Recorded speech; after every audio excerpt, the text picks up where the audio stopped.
Have you ever felt sudden chills, random body shakes, or an overwhelming urge to cry out of nowhere? What if I told you your body isn't broken? It is healing. Trauma doesn't just live in your mind, it's stored in your body, waiting to be released. And when it finally starts letting go, your body speaks loudly. Stay with me because by the end of this video, you know the exact signs your body is releasing trauma and what to do about it.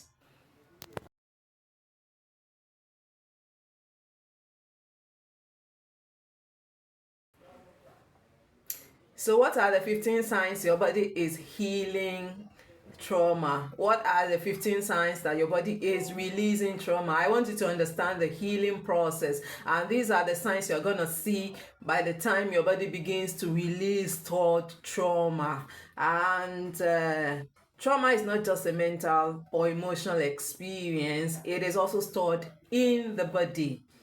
When we go through traumatic events, our nervous system reacts by holding onto stress, sometimes for years. However, as we heal, our body naturally works to release this stored trauma. This process can manifest in various ways, some of which might feel unfamiliar or even uncomfortable. And so, what are the signs your body is releasing trauma? I'll talk about several different signs you'll see, but let me start with physical signs of trauma release. And under physical signs of trauma release, we have 5 different subdivisions. Let me start by talking about trembling, shaking, or vibrations.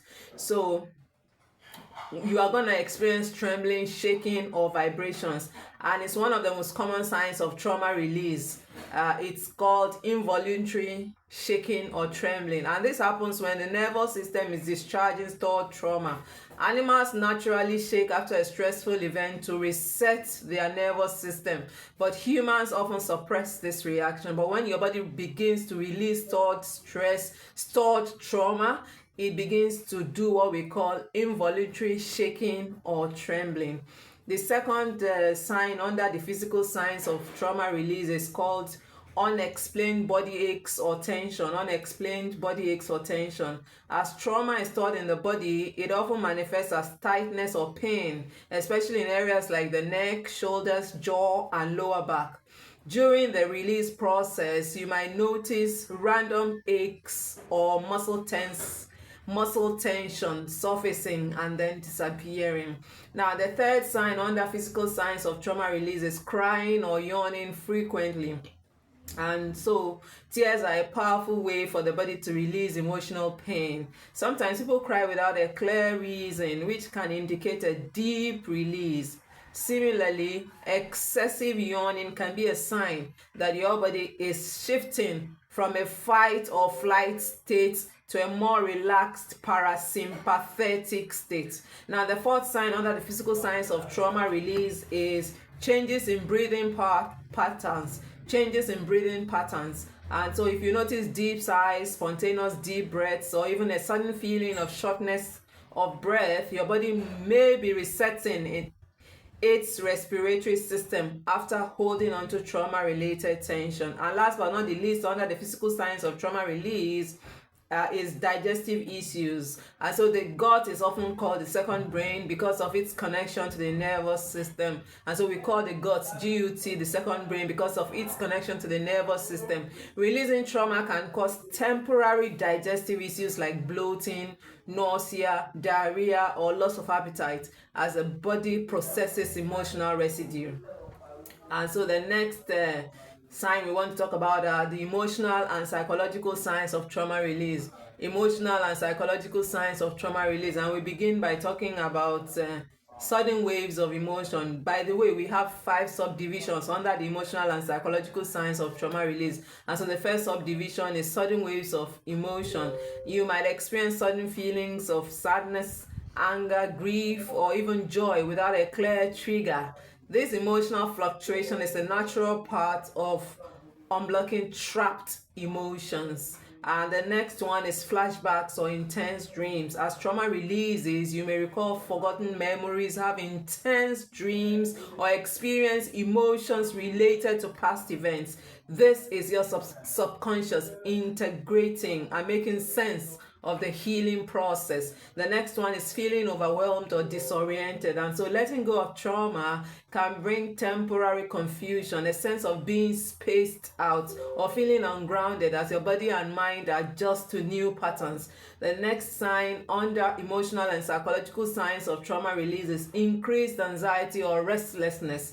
And so ironically, healing can sometimes make you feel more anxious before it brings relief. And so, as your nervous system recalibrates, you may temporarily feel more sensitive or hyper aware of your surroundings. And last but not the least, under emotional and psychological signs of trauma release is a heightened state of vulnerability, a heightened state of vulnerability. And so as layers of emotional armor are shared, you might feel more exposed or raw. This is a sign that your defenses are lowering and you're becoming more in touch with your authentic self. I tell you, narcissistic abuse healing involves letting go of false illusions, your false beliefs, your false self, because there is an authentic part of you that wants to come out, and until you leave those false illusions and the false self, you won't come out. This requires courage, I tell you, but I celebrate your strength. If you've come so far, I tell you can do it. And so we are still talking about signs of trauma release, and we are moving to behavioral and lifestyle changes. So under behavioral and lifestyle changes, we have 5 subdivisions as well. And I start by talking about the changes in sleep patterns. Some people experience insomnia or vivid dreams, while others find themselves sleeping more than usual as their body recovers. Also, second sign under behavioral and lifestyle changes is sudden urge to move or stretch. There is a sudden urge to move or stretch, and you might feel a strong need to move, dance, stretch, or exercise without understanding why. This instinctive movement helps release stored tension. Thirdly, under behavioral and lifestyle changes, you have a sudden urge to avoid certain places or people. You avoid certain places or people, and you may naturally distance yourself from people as your trauma releases, and there are certain environments or habits that are no longer serving your healing, so you drop them off. And then there is increased sensitivity to noise, light, or crowds. Increased sensitivity to noise, light, or crowds. Your nervous system is recalibrating, which can temporarily make you more sensitive to external stimuli.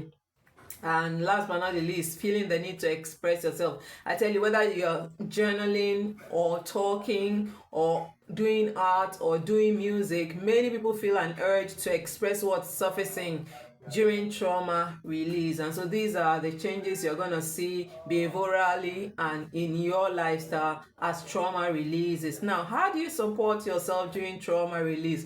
Practice self-compassion. Be compassionate to yourself. Be gentle with yourself. Be kind to yourself. Talk to yourself the way your best friend will talk to you. Don't allow the inner critic to make you criticize yourself. Remind yourself that healing is not linear. And so if you heal today and tomorrow there are signs of not healing, be kind to yourself. Be compassionate. Understand yourself. Don't criticize yourself. Secondly, engage in breath work and grounding techniques. Deep breathing, meditation, and walking in nature can help to regulate your nervous system.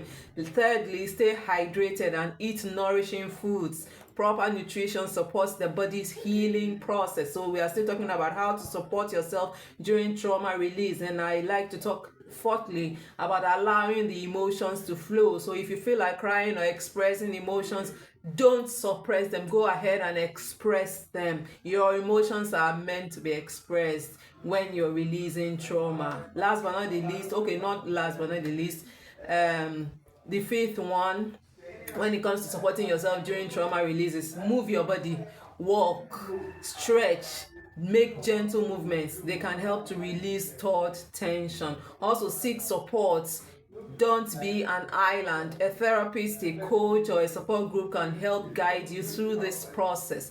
Don't also forget to seek support from the Holy Spirit, whom I call the greatest therapist, because he supported me through the healing process and was there for me when I didn't know where to turn, when I was confused about 1,001 things, when I didn't understand what was going on. The Holy Spirit was there for me, and I call him the greatest therapist. And if you ask him for help, he will definitely help you too. And so my final thoughts basically are: releasing trauma can be an intense but deeply liberating experience. And if you are noticing these signs, it means your body is healing and making space for more peace and well-being. Honor your process, listen to your body, and trust that you are moving towards wholeness.